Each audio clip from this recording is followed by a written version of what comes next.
Welcome to Beyond. Joining us today is Jodi Duva as Vice President of Cox Business for Orange Coast Market, encompassing Orange County, Palos Verdes, and Santa Barbara. Jodi is responsible for leading a world-class team delivering customized communications solutions to local business community. Jodi oversees sales and service delivery across all sales channels. In her role as Vice President, Jodi is focused on maintaining and enhancing a strong track record of success and collaboration while aggressively growing revenue. In fact, during her tenure in San Diego, I thought this was really impressive. She increased monthly recurring revenue from $1 million to over $12 million. And anybody in sales knows how hard that is to do. Jodi grew up in Boston area and is an avid New England sports fan. Of course, the New England Patriots lost last night. Has to happen sometime. Has to happen once in a century. But she and her husband, Devin, have two children, Lucas, age 13, and Samantha, age 11. Jodi enjoys fine wine, spending time with her family, and cheering for her kids on the soccer and softball fields. Jodi, welcome. Thank you. Glad to have you here. So take us back. I mean, you've done an amazing thing in your career. You've ascended to great heights at Cox. But take us back to your early life where it all started for you. What were some of the stories you could share that sort of drew upon that competitive fire? I think that from a young age, I had that competitive spirit. When I was young, it wasn't quite so productive. I always had to win. I always had to be the best. And I was not the best sport when we lost. So I probably handled loss like the New England Patriots a lot worse back then. And I really was able to take that competitive fire and to turn it into something productive rather than 2, 4, 6, 8, who do we really hate when I was a child. Right. I really was able to turn that. What gave you that competitive fire? Was that just how you came out? That just was your personality? Or was there parts of your upbringing and your family dynamics that all of a sudden you turned a corner and you're just hyper competitive? You know, it's hard to say. I think that a lot of it was just that fire that I had. I was raised by a single mom, and she was loving and supportive and didn't ever have to really be super tough on me. I think that I always pushed myself to achieve great things, to get straight A's, to be the best. It was really all me. In fact, sometimes she would try to tamper that competitive spirit and say, you know, you've got to go over there and shake their hands and things like that. When I was in high school, I had a AP calculus teacher my senior year. And the first day of school, he basically looked at all the women in the class, girls at the time, and said, women can't do math, so I don't know why any of you even bother to show up here. Unbelievable. And so instead of allowing that to defeat me or I took it as a challenge. And I went into that year and I said, okay, I'm just going to prove him wrong. And so I went through the school year, you know, got A's or B's. I mean, I wasn't the best student in the class, but I was certainly successful. Mm-hmm. And I wrote my entrance exam essays for college on that teacher and that experience. And I really used that to propel me going into technology sales, which is definitely a male-dominated field. Mm-hmm. It was very similar. And so I've always used that type of a mentality to fuel me and to always want to learn and to know more and to be able to walk into any room in any situation and speak intelligently and have something to add and never have people say, oh my God, she has no idea what she's talking about. Right. So I've always kind of used that to fuel me. So the AP Calculus teacher, who's a big moron, he was an incredible motivational speaker for you. Absolutely. And really, it sounds like he really helped you become really prepared for that male-dominated world of tech, right? So he did serve a purpose, even though he is a moron. I'll say it again because people like that just irritate me. That's just the height of insecurity, it seems like to me. But you know, that was back then, and things have hopefully changed now for women. But as you think about the experiences early on that shaped you, what were some of the experiences you did have early on that shaped your worldview? I mean, that's a big one. You have this guy who's a calculus teacher, and he's wholly inappropriate, and it probably shaped your view of the world in terms of competition, how you have to prepare yourself. Were there some other experiences growing up that really shaped your worldview? I think, you know, one of the things that I pride myself on is my work ethic. And one thing that I look for in people that I surround myself with and people that I hire is just their desire to be successful in their work ethic. I can teach you about my business and I can help you be successful, but if you don't have that drive, that's obviously a problem. And I think that growing up with a single mom, things were never easy. And I really think that that's what shaped who I became. So I watched my mom raise 2 kids, back east in Boston, on food stamps and free lunches with, ugly hand-me-down overalls that my mom would try to make cute by embroidering them, things like that. But nothing was easy. She had to work hard to provide for us. And I think that what she lacked financially, she made up for in love and support. But I always went about life saying, I'm going to do great things. I'm going to achieve great things.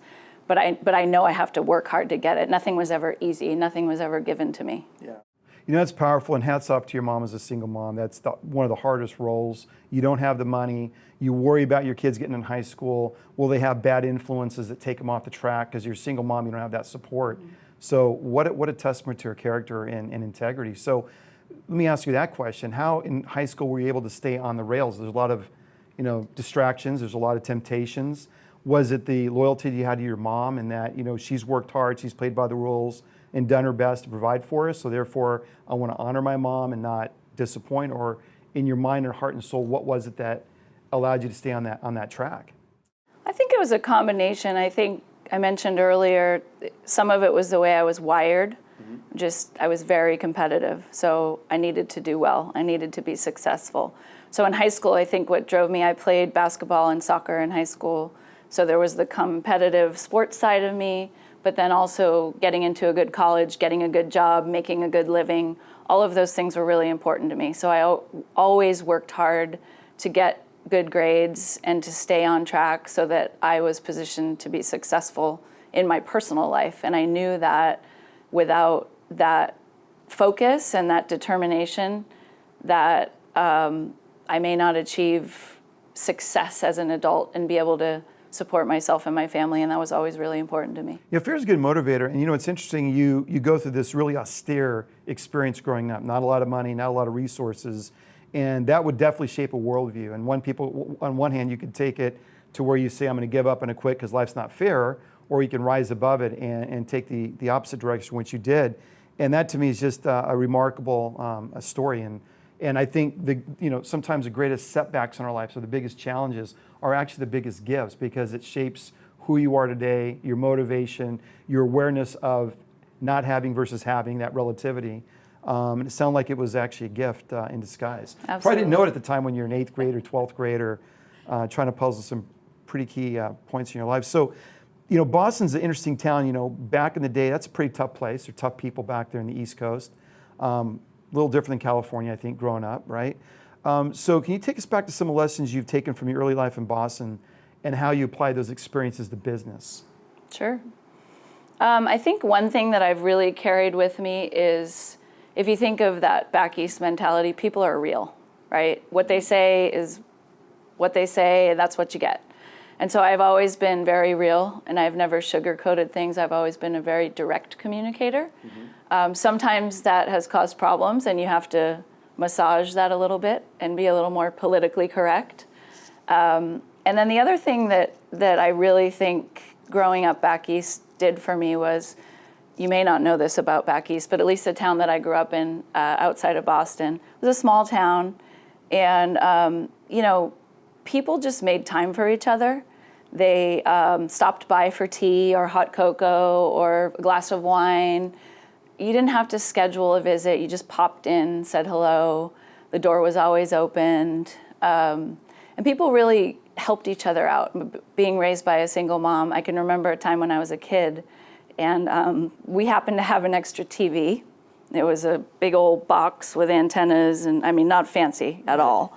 And my neighbor had an extra car, and we didn't have a car at the time, a working car. And so we traded, because it just made sense. Now, we all know that a car and a TV probably are not worth the same amount of money. Right. The car was in pretty bad shape. There's rust back east, so I can remember sitting in my booster seat and looking down at the floor, and you could see the ground underneath the car because the floorboard had rusted through, right? Yeah, we may need to break through that to do some running. But exactly. So I think that what that really taught me was, to make time for people, to help people out that you care about, and to just make sure that we're all busy and life is crazy. But it's really important to make time for the people that you care about and the people that are important to you. You know, it's funny, it reminds me of a time where I grew up in California, and if you say hi to somebody, they're like, who are you looking at, right? Then I went to Iowa for a sales opportunity, and probably within a week there, I'd probably have 20 people that had my back. I mean, they were legit friends. And I remember walking down the street and somebody waved to me, and I'm like, are you looking at me? Like, what? Right? But they're so friendly, the people are so friendly there, way more outgoing than here, and not as guarded. Certainly, I mean, here it's a little different, it's a melting pot. Right. But I think you bring up some great points, because as we try to climb that career ladder, right? It's like Stephen Covey said one time in his book, sometimes you get to a point in your life at 60, 65, you realize that ladder was against the wrong wall. And it's really hard to prioritize when you're running and gunning and trying to make money for your family. And that idea, what you just shared, is really important. And especially with cell phones, right? You see couples going out to dinner and looking at their cell phones, right? And they're with supposedly the people they're supposed to care about, but you don't see that. So that's really good, a good point you bring up. I think it's lacking today, it's safe to say, right? What are some experiences in business that you had to learn the hard way? I mean, you're now a VP at Cox and you've moved up, and what are some dingers along the way that you had to go through that really shaped maybe who you are today? I think one I can think of is, you know, when you start out in sales, you're an individual contributor, you're selling, right? So it's just you, and you've got a number, and you've got a focus, and you've got a goal. And as you move up in the business, you realize that you have to rely on a lot more people to be successful. So when you're a sales manager, you have to get your team on board. When you're a sales director, you have to get all of the teams on board. And now as a market VP, I have to get all the support organizations and everyone. And so I think one of the lessons that I learned earlier on as a sales manager was that not everybody cares as much as you do. And so it's really important that you surround yourself with a team that has the same goals, and that you have, I'll call it, the right people on the bus in the right roles to enable your success. So that becomes more and more important as you move up in the business, is just surrounding yourself with a great team. And again, you will come across those people that don't care as much, and you will have to deal with them in one way or another, right? Well, I've always told people, I've never fired anybody, they always fire themselves. The standard's here and they want to come in here, that's fine, come in here. But if the standard's here and it's communicated, then they're making a choice, and you're just honoring their choice. So I think that's really reasonable. So let's take Cox, for example. You're a very successful female. How do they view males to females rising up the corporate ladder? Do they look at it purely based on competence? Or what's the mix they think about as a corporation to promote and advance people, women, men? Sure. I think Cox does a great job of supporting diverse groups, including women. I think that we give women opportunities and training and mentorships and things like that, which are all really important. I think when it comes down to it, the best person is going to get the job. So obviously, skill and competence is still very important. But I think that we do a really great job of trying to develop future leaders and offering things like women's ERG groups and different events where we provide opportunities to women to go out there and prepare themselves for future roles, and to even get them thinking differently about, you know, what types of roles they would like to be in or could see themselves in, and helping position them for success.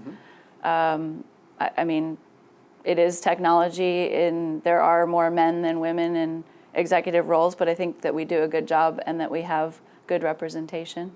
So I'm curious, because I think women have a lot harder than men. If you have 2 kids, the societal roles and expectations are a little different. I should say the expectations are a little different. So talk to the audience about how are you able to balance where you're at today with a very vibrant young family and all the demands that poses on you. How are you able to manage that dynamic? If you ask my husband, he'd probably tell you I don't do that great of a job. I am fortunate that my husband works from home and does a lot of the things with the kids that I would normally have to do, or that a working mom in a kind of 2 full-time working household would have to do. I think that one of my mottos is really everything that I am involved in, I want to be all in all the time. So I serve on a couple of boards. Within those boards, I chair committees. I obviously run a large telecommunications business here in Southern California.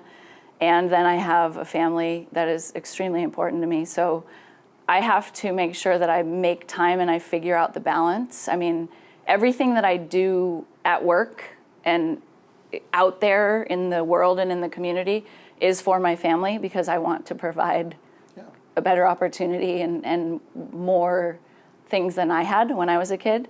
But it's also important that I am there and I'm present, and I work hard to make sure that my kids understand everything that they have.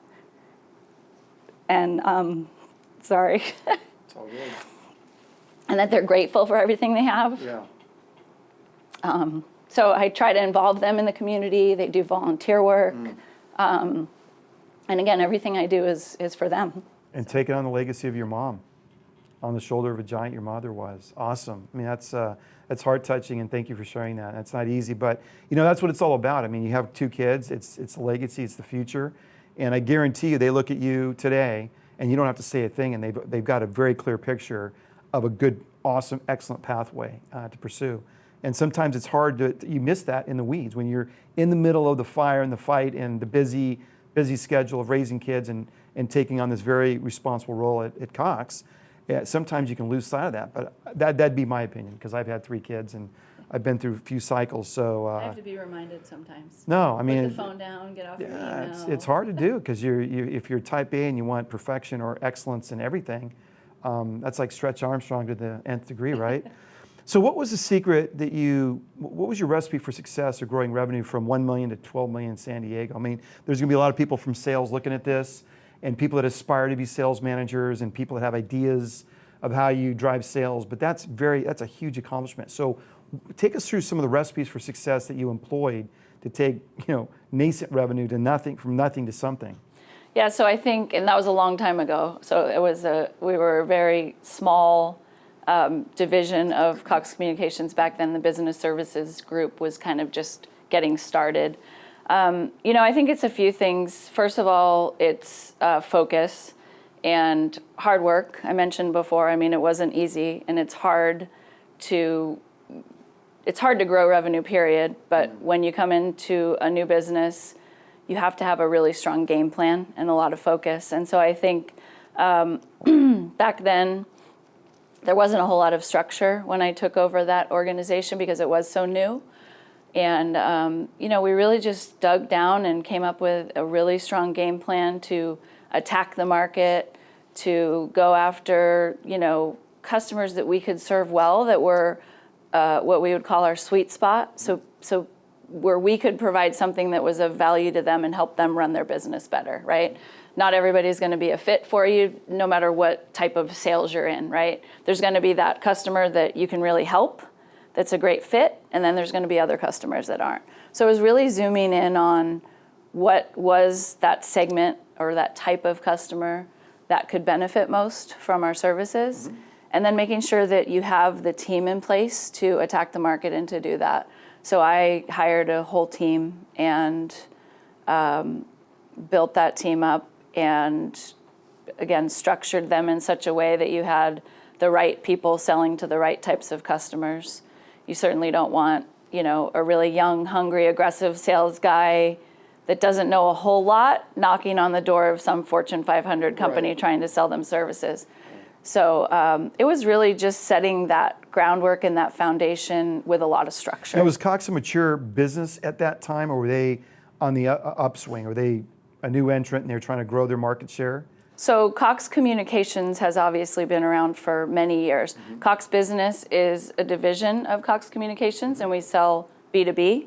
And at that time, it was fairly new. They had been around probably about 5 or so years in the market. So it was still fairly new. Well, I asked that because in medical devices, when you're first starting out, I like to use the word hunter-killers. I want experienced hunter-killers that know the game, but that are hyper-aggressive, because you can't coach or teach aggressiveness or motivation or getting up at 4:30 and do what you need to do. But in your business, it sounded like as it grew, you needed sort of maybe splits, right? Maybe you have some that were aggressive in certain products you're selling, and then others that were more mature and nuanced and can handle the C-suite. Is that fair to say? Absolutely, and that has certainly evolved. I mean, I've been with Cox 15 years, and I'm now in the Orange County market, which is a completely different market than San Diego. How so?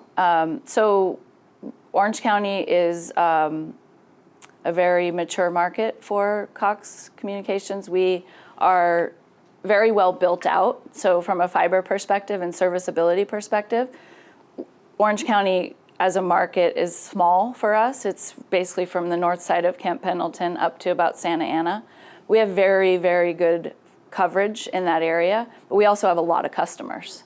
So you have to evolve, to your point earlier. You still need the hunters to go out and find the little businesses here and there that don't do business with us, but you also need that account team that is going to grow those existing accounts and to offer new and different solutions for them. Mm-hmm. We've just recently gotten into cloud. We purchased a cloud company.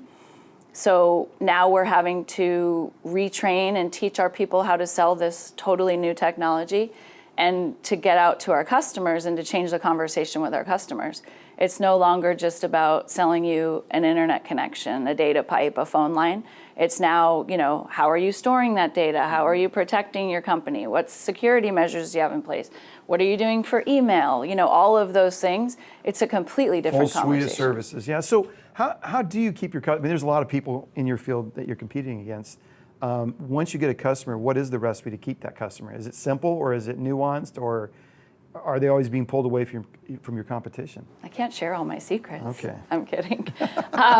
So I think that it's a lot of things. I think there's always going to be the customers that all they care about is price. And whoever comes along with the cheapest data connection, they're going to go that way. I like to think that we do a great job with our customers on building really strong relationships of trust, and we are a trusted provider. We provide them not only with a connection or a service, but with a solution and with a lot of resources that can help them, again, focus on what they do best, which is running their business, whatever that may be. And so we've been fortunate in being able to build those types of relationships where price isn't always the driver, and where you are able to really partner with those customers to help them grow their business and to run a successful How do you guys business. think about new offerings? Do you guys have customer focus groups and you're asking about what would make business, their process of business quicker, faster, easier? Do you have that ongoing to refine what the product offering is, or yeah, how do you absolutely. guys think about that? Yeah, so we do customer focus groups where we ask, what are you looking for in a provider? What are you doing? What types of services do you need? Things like that. We're also just obviously keeping up with technology and where technology is going and what makes sense as we evolve.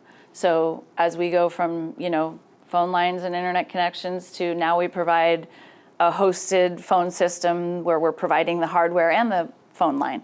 And then we're going to the cloud. So we're kind of following where we know customers are going. If you think of whether people are technical or not, they're doing something in the cloud. Absolutely. Even if it's just backing up their phone. They're living there whether they know it or not. So what do you guys think about startups like StarLink with Elon Musk? He's going to put like 40,000 satellites and blanket the Earth with an internet connection.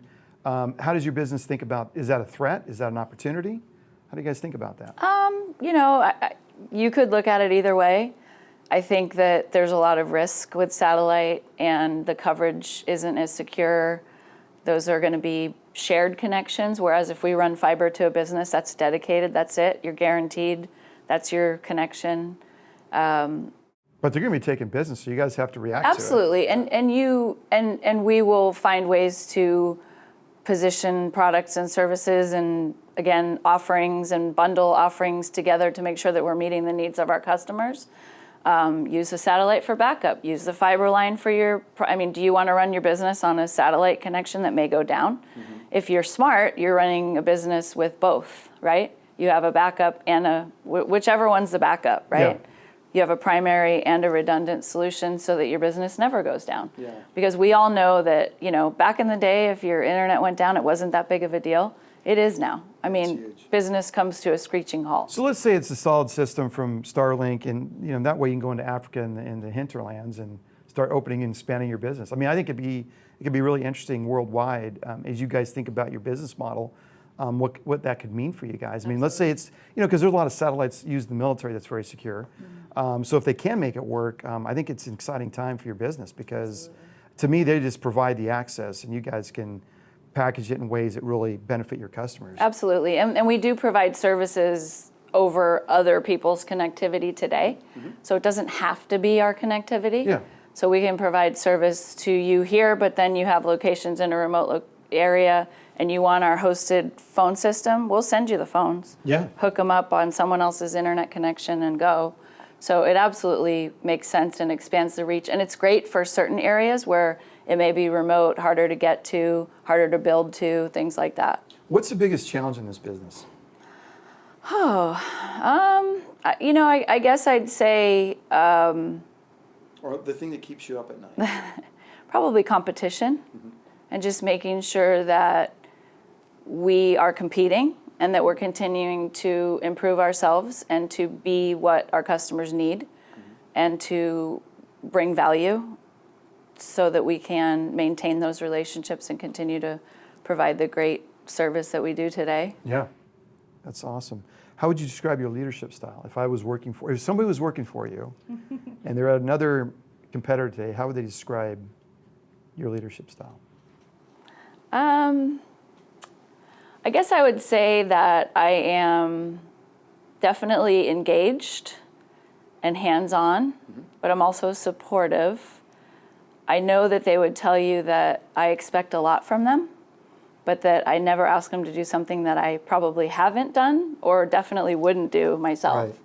Right. I work really hard and I expect the same from my people.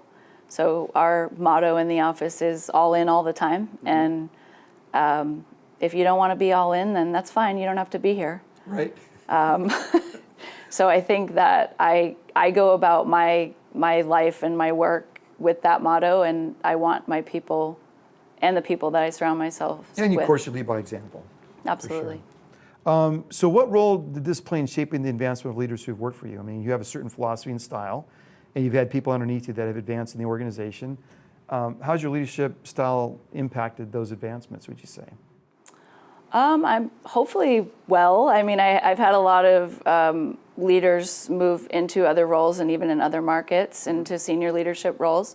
So that's exciting. It's always a proud moment when one of your sales leaders becomes a sales director and is now leading a market somewhere else within Cox, in a lot of cases, or not. I do have others that have gone on to director roles with other companies. I think that they would tell you that I prepared them because of the way that I led them and what I asked of them, and that I did lead by example and showed them how to accomplish things and didn't just tell them what to do. Right. And really kind of helped to coach them and to come up with ideas on their own around, I always challenged my leaders to say, what do you want to be known for? So if you're an inside sales leader, what is the one thing that you want to be known for? And in one example I can think of, he said, I want to be the best outbound telesales organization in the company. So most of the time that's phones ringing, right? But I could boost sales by X% if we became the best outbound group. So on the downtime, we're dialing out. Yeah. And so that's really what he made his mission. And he went on to be an outside sales manager and is now a sales director in another market. And I think that kind of the focus and the path, I always try to make sure that they have a plan and a path to accomplish what they want to accomplish. And I hope that they've been able to take that with them to give them that structure. Because when you go into a new job, whether it's sales manager to sales director or like me, sales director to VP, you're like, oh my gosh, what do I do now? Because now I have this bigger piece of it. And, so nobody's giving you a map and saying these are all the things you have to accomplish or how to do it, right? Yeah, I always say, and it was sort of, I don't know if irritating is the right word, but in my career, and I think it's done by design, VPs or presidents or whatever, they kind of hold the recipes for success back. They kind of hold the roadmaps back. They don't share all the information they could. And as I advanced my career and I learned certain things, I'm like, I can learn that in my 20s or 30s and applied it effectively. But that's just the reality of corporate politics and corporate dynamics, that people are in roles at certain times and they're where they're at because, timing. And I've noticed in big, because I've been with Edwards and Guidant, two big medical device companies, that was sort of part of the playbook, right? They don't want certain people underneath them to know too much because there's some really competent people. But I think that's just the nature of big organizations. And I think the gift for, in my experience with bosses I've worked for, those who've been willing to lift up the kimono or open the playbook has been the best, because it's not like I'm going to take what they're doing, like their job. It just means I'm going to grow as a person, and maybe I leave the organization, but that's okay. Right. It's just enhancing the overall effectiveness. So. Well, and I also think challenging them, right? So one of the other important things is to align yourself with people that will challenge you to get better. And so I had a boss that I would go in his office and vent or complain to him. I was a manager at the time. And he'd say, go talk to so-and-so. And I'd say, no, that's your job. I'm escalating this to you. And I would be very frustrated, like you said. And he would make me go and have these conversations with these people that ranked higher than me. But what I learned over time was that he was doing that because I was going to learn from all those people. Oh, yeah. And so once I realized that that's what he was doing, and I stopped getting mad at him every time I did it. You just went right directly. I realized it's good, and then it kind of erases some of that level conscious thinking, and aligns you with people from across your organization, even in roles above the role that you hold, and it really helps to build great bonds and relationships and bridges that will absolutely help you be successful. Absolutely, that was great advice, good technique. So you are a 7-time winner of the Cox Business Winner's Circle. What does this word signify? It is the top 5% of the sellers in the organization. So if you're in a sales role, then it's frontline sales, sales management, sales director, market VP, and you earn a lovely expense-paid vacation somewhere. But I think it's President's Club for other companies, things like that. So it's really about getting the opportunity to go with executives from Atlanta as well as your peers from around the company and celebrate your success. So you're a sales juggernaut. So what is the challenge of winning this award 7 times? It's pretty tough. And it's easy to say you got to be in the top 5%. Retrospectively, it was no big deal. But come on. What's it like to win it 7 times, and what's the challenge? It's exciting. It's an honor for sure. And I started with this company as a sales manager. So I've won it as sales manager, sales director, so different roles, and obviously frontline salespeople can win it. So, I think, as I mentioned earlier, when you're a sales manager, your whole team has to be on board. So you really have to pull everyone together in order to get there. It's tough, and it is, I'm competitive. I think I told you that earlier.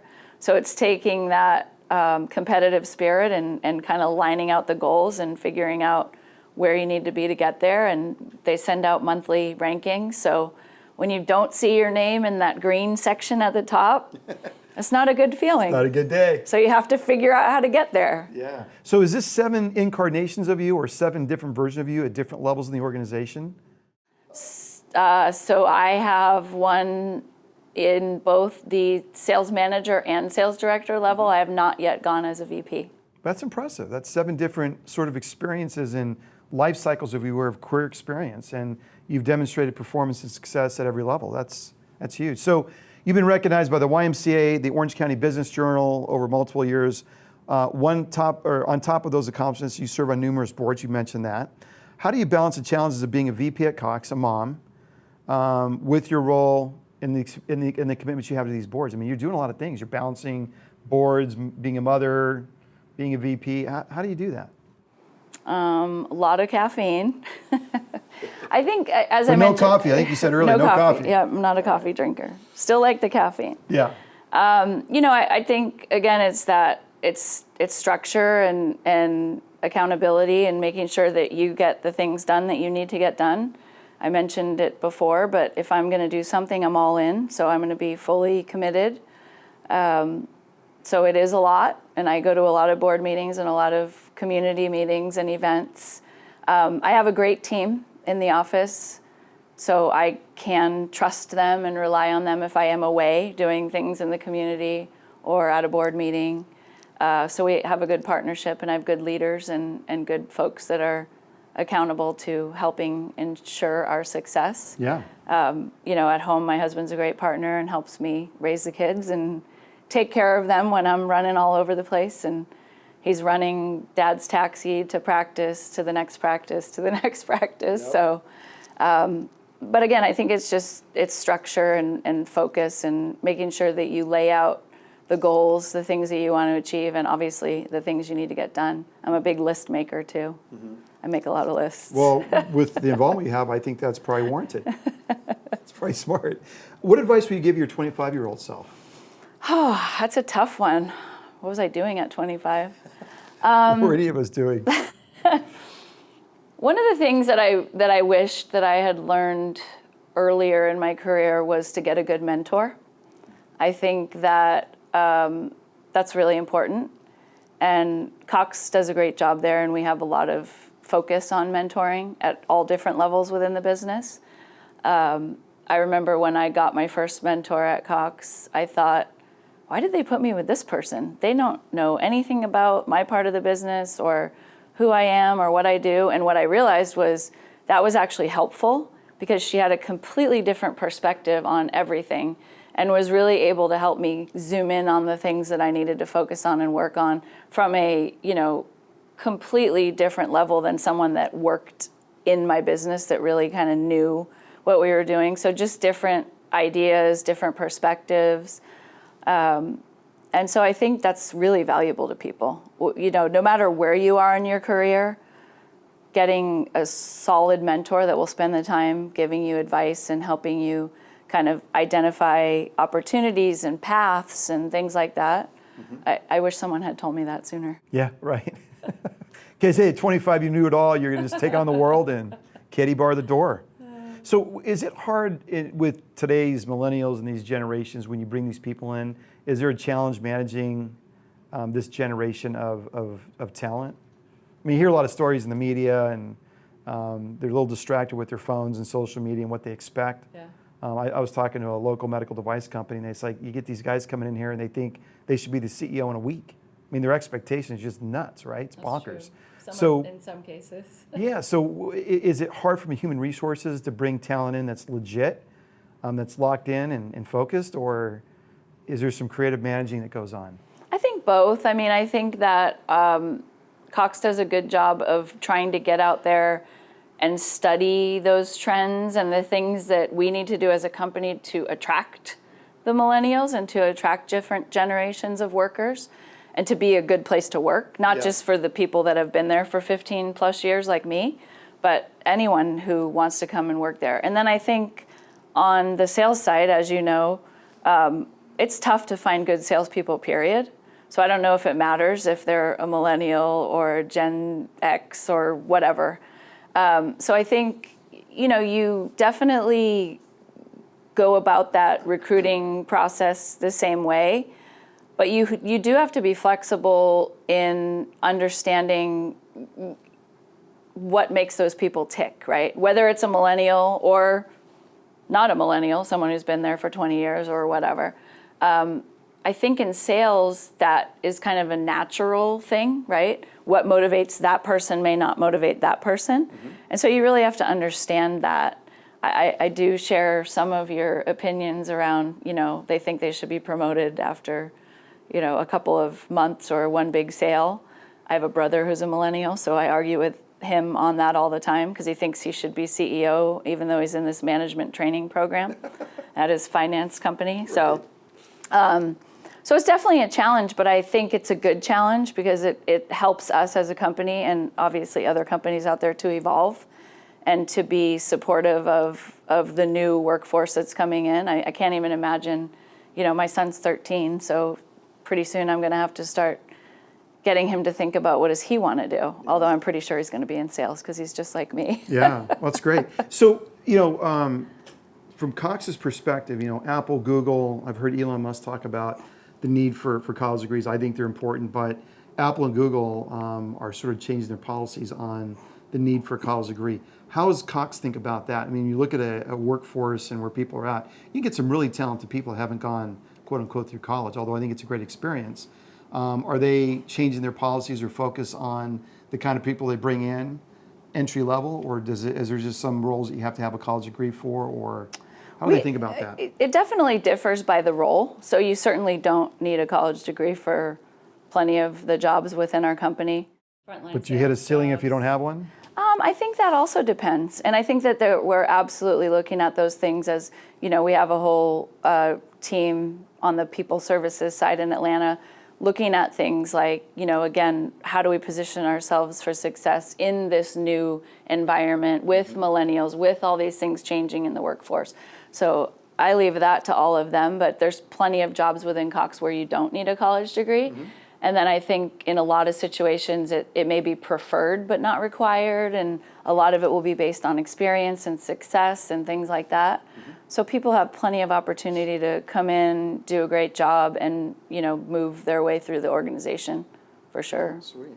So with all your experience, what are one or two pearls of wisdom that you could offer the audience if they took that advice, whether it be their personal, professional life, it could really make a big difference?